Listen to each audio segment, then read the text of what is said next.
आज मनुस्मृतीचा पाठ्यपुस्तकामध्ये समावेश होत असल्याचा निषेध म्हणून डॉक्टर बाबासाहेब आंबेडकरांच्या विचारातनं प्रेरणा घेऊन आणि 25 डिसेंबर 1927ला त्यांनी स्वतः मनुस्मृतीचे दहन केलं होतं आणि तेव्हा त्यांनी सांगितलं होतं की मनु हा विषमतेचा जन्मदाता आहे, चातुर्वर्ण्याचा जन्मदाता आहे, स्त्री द्वेषाचा जन्मदाता आहे आणि अशा मनुचा शालेय पुस्तकामध्ये समावेश होणं हे आम्हाला मान्य नाही.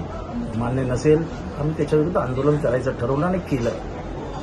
ते करत असताना अनावधानाने आमच्याकडनं मनुस्मृतीचं पोस्टर फाडतलं जात असताना त्यात बाबासाहेब आंबेडकरांचाही फोटो फाडला गेल्याचं दिसतं आहे. ही आमची अक्षम्य चुकी आहे. त्यामुळे मी ह्या झालेल्या घटनेबद्दल, कार्यकर्त्यांकडनं झालेल्या ह्याच्याबद्दल महाराष्ट्रातील तमाम नागरिकांची ऋण होऊन नतमस्तक होऊन माफी मागतो, क्षमा मागतो आणि हेही सांगतो की हे प्रकरण माझ्या हृदयाला इतकं लागलं नाही तर मी माझ्या आयुष्यात एकदा भूमिका घेतली की कधीही माफी मागितलेली नाही. ज्या अर्थी मी माफी मागतो आहे त्या अर्थी ते मी मनापासून बोलतोय. कृपया महाराष्ट्रातल्या जनतेने मला माफ करा. एबीपी माझा, उघडा डोळे बघा नीट.